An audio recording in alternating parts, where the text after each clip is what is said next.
Why is it that when a child is born, we often call them a miracle of life? As we grow older, we become accustomed to ordinary and less extraordinary things, forgetting that we are still extraordinary. Remember when you were assured that you could do, have, and be anything you wanted when you grew up? Now that you're older, are you doing what you always wanted, or on the way, have you settled for less than you truly desired? Consider how you wake up each day, and your morning routine or lack thereof dramatically affects your levels of success and outcomes in every area of your life.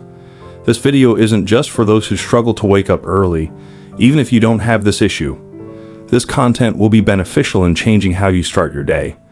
Understand that simply by changing how you wake up in the morning, you can change any aspect of your life faster than you ever imagined. If possible, embrace each morning with full attention. Marcus Aurelius, the Roman emperor from 161 AD until his death, and considered the last great Stoic of humanity, knew this. In this video, we use the wisdom of Marcus Aurelius as motivation to discuss waking up early and other aspects of life. Before we continue, I'd like to remind you that the best way to help us is to like, subscribe to the channel if you haven't already, and share this video with a friend. Now that we've delivered this message, let's proceed with this incredible knowledge. Find your ikigai, a Japanese concept of finding your purpose, then be creative for it. Your ikigai can make your mornings more productive, focused, and fruitful, generating concentrated, productive, and successful days, which inevitably lead to a successful existence. Similarly, poorly thought out, unproductive, and mediocre mornings breed unproductive, mediocre, and mediocre days, leading to a mediocre quality of life. It defines itself as the reason you wake up in the morning, which can be seen as your life's purpose. Marcus Aurelius believed that each of us has a purpose for which we were created, and it is our duty to fulfill that purpose with effort and honor because it's the purpose that gets you out of bed in the mornings to face another day. Your ikigai can be anything you enjoy, something you haven't done in a long time, a new skill you want to develop, or something that gives you a reason to keep your motivation alive. The best way to find your ikigai is to ask yourself, if I had more time, what would I do? You can list 30 answers and choose 5 favorites from them. Then you're close to figuring out what motivates you. This is a task you must complete before it helps you have healthy social connections. Challenge yourself in a good sense, relieve stress, stay fit, be creative, and avoid depression. You need to give yourself a compelling reason to wake up and do something every morning that motivates you the most. Secondly, give yourself a compelling reason to wake up. All our efforts must be directed towards it, or we will act in vain if it's wrong. In the face of complete failure, to become a morning person requires more effort than just setting an alarm for 5 a.m. and aiming for the best. People who have decided to make the most of their mornings not only have a routine when they wake up, but also before bed. While you may not control your consciousness during sleep, you certainly control your nighttime activities that will get you out of bed. You can start by minimizing TV time, but take on commitments. Start tonight. Don't stay on your phone when you go to bed. Prepare your kit for tomorrow. For example, if you plan to hit the gym, lay out your workout gear before bed. By assembling your clothes the night before, you conserve energy for the next day. If you're heading to the gym in the morning, it'll be hard to skip the workout when your attire is ready and waiting for you to wake up. Unresolved issues, whether financial, relational, or work-related, can disrupt sleep. You've likely experienced this, tossing and turning while mulling over the situation countless times. It's best to spend time addressing any problems you can before bedtime. If there are issues you can't resolve immediately or are beyond your control, practice deep breathing. Inhale calmly, count to 5, then exhale, silently repeating the count. By doing this simple exercise, your body understands there's no danger, allowing you to relax. Increasing oxygen intake slows your heart rate, enveloping you in a sense of inner peace. Your mind needs to slow down for a good night's sleep, directly impacting your morning. By making small sacrifices, you may be on the right path to becoming a morning person and making the most of your day to be more productive. Focus on what's in front of you and free yourself from other distractions. Sometimes in the mornings when we wake up, we're pulled in several different directions without realizing where we're going. You're typically bombarded with various distractions, from random videos in your feed to WhatsApp messages. New episodes of your favorite series, news updates, Instagram notifications and texts, to dirty dishes in the sink and unpaid bills awaiting your attention. Today, there are dozens of means of communication and mental stimuli that, if you don't wake up early, will distract you and interfere with your ability to accomplish something significant. Most of the time, these distractions act as productive procrastination, useful things that need to be done, but we don't necessarily have to focus on them at that moment. Ultimately, we end up preoccupying ourselves and ignoring our true goal. If you wake up early, you do so to maximize the extra time to do what you love before being drawn into the demands of your daily life. Waking up consistently early means building your life on actions and being content.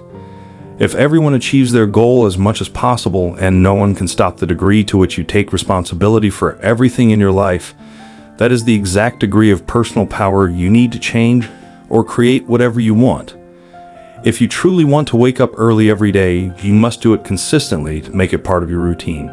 You need to develop self-discipline. Self-discipline is nothing but a habit of consistency, finding motivation to do something until you do it automatically and begin to see results. It gets the job done. We have a video on the channel that delves into this in detail. We must divide the 30-day period into 3 10-day phases. Each of these phases has its set of emotional issues and psychological obstacles to maintain the new habit. The first 10 days of implementing any new habit or getting rid of any old habit can seem almost unbearable, and indeed are. The urge to give up will be persistent.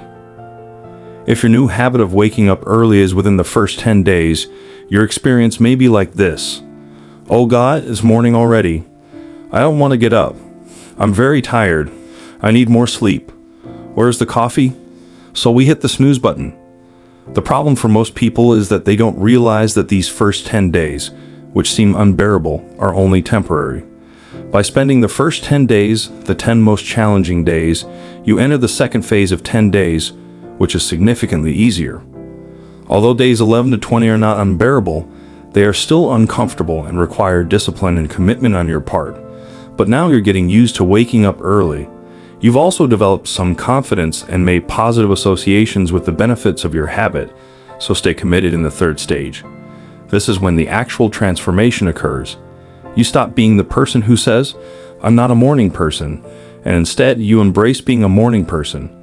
Instead of dreading the alarm clock in the morning, you're now excited to wake up and get moving because you've been doing it for over 20 days straight, and you begin to see and feel the benefits. Note that the entire process is designed for you to incorporate being a morning person into your identity. And once you can identify yourself in that way, it's easier to behave accordingly and calm down. As we learn from the words of Marcus Aurelius, know the situation and ask yourself why it's so unbearable. Why can't I handle it? The truth is, our brains prioritize instant gratification, short-term rewards over long-term benefits. That's why 95% of people fail to follow through with exercises in the first 10 days. The problem for most people is that they don't realize that these first 10 days, which seem unbearable, are only temporary. They think that if a new habit is so painful, it's not worth it. That's why when we can't wake up one day, we often postpone and tell ourselves that we'll start waking up early from next Monday or next month. We must realize that our ability to persevere is what makes us disciplined and strong in life. Our life is non-linear, and we can only control what we do each day. We must understand that each new day brings new opportunities for improvement. So forgive yourself for oversleeping today and start waking up earlier tomorrow. Every day can be seen as a battle for oneself. Practice discipline in the little things. Discipline yourself in the small things, and from there move on to things of greater value. If you have a headache, try not to swear. Every time your ear hurts, don't complain with all your might. Discipline, as a word, comes from the Latin disciplina, which literally means teaching. Practicing discipline in the little things means constantly shaping yourself. We train our mental endurance to wake up early. You can start training by setting your alarm clock as far away from your bed as possible. This will force you to get up and movement generates energy. When you get up and leave the bed, it naturally helps you wake up. Don't hit the snooze button. If your alarm clock is far from your bed, you'll have to get out of bed to turn it off. Just stay alert and don't allow yourself to return to bed. If you allow yourself to return, you will never get used to waking up early. Just push yourself out of the room and keep moving forward. The second thing is to make your bed. When you make your bed in the morning, you accomplish the first task of the day, which gives you a sense of pride and motivation to tackle another task. From this small task, you'll accomplish many other significant tasks throughout the day. Making your bed also reinforces the idea that small things matter. When you can't do big things, seek out a reliable partner. They'll even serve as good people to communicate with to model your life after, whether you choose someone living or someone from the past. Having a responsible accountability partner is crucial when you understand your goal to wake up early. As we pursue our goals, there's one skill that will remain above all others: accountability. An accountability partner is someone who teaches another person how to help them fulfill their commitments. Your accountability partner can be one of your friends, family members, or colleagues who have already achieved the goal you're working towards. In this case, your accountability partner will help you stay on track with your morning appointments and routines. You must choose someone who is as dedicated to the cause as you are, who shares similar values, who can be available when you are, and who sincerely wants to help you succeed in your morning routine. Accountable relationships are always beneficial because knowing that we'll be speaking to someone who emotionally and energetically invests in our success, even when the situation gets tough, is powerful. Remember death as you could depart from life at any moment. Regulating each act and thought accordingly has become a common practice. To remember the perspective of death, you can also practice this every morning. There's a phrase in Stoic philosophy called memento mori, which means remember that you will die. It's the only eternal truth. Whether you're successful or not, religious or philosophical, it doesn't matter, you will die. The meaning of this reminder is not to be painful or encourage fear, but to inspire, motivate, and clarify. Your morning routine will help you focus on things that truly matter: your inner principles, your home, your money, your fame. These are all temporary and can disappear at any time. The only thing that can never be taken away from you is your character. It's what defines and guides you through life. A person can rise or fall only by virtue or lack thereof in their character, and often this is what leaves a legacy.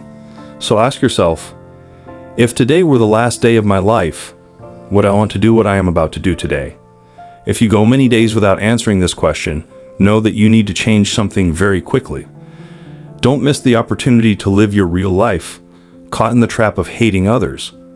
A person should not fear death if they never truly begin living. Practice negative visualization.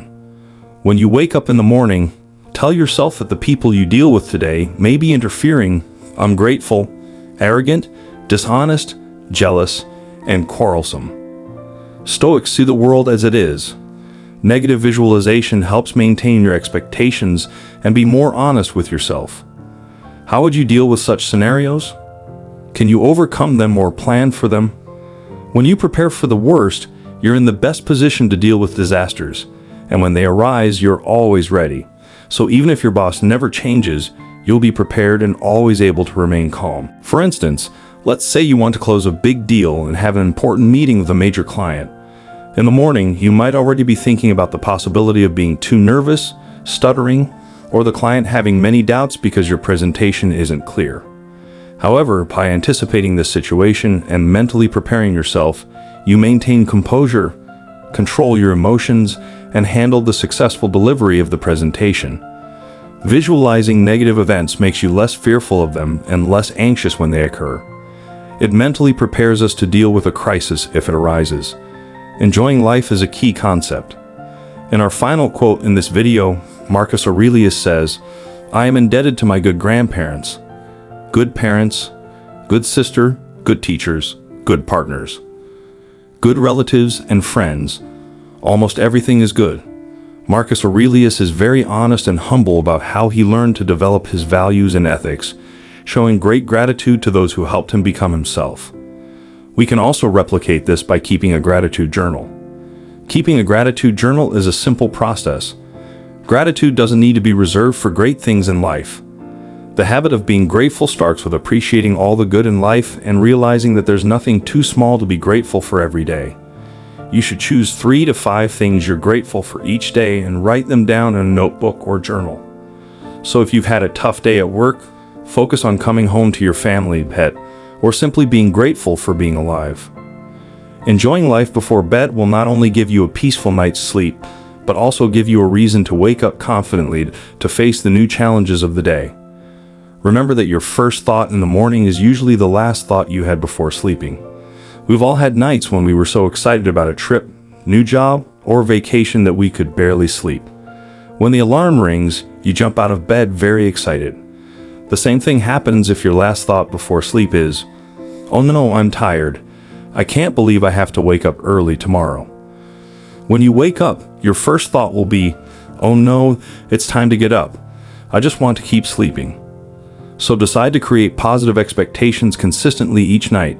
Forgive yourself for the failures of the day and commit to doing everything possible the next day.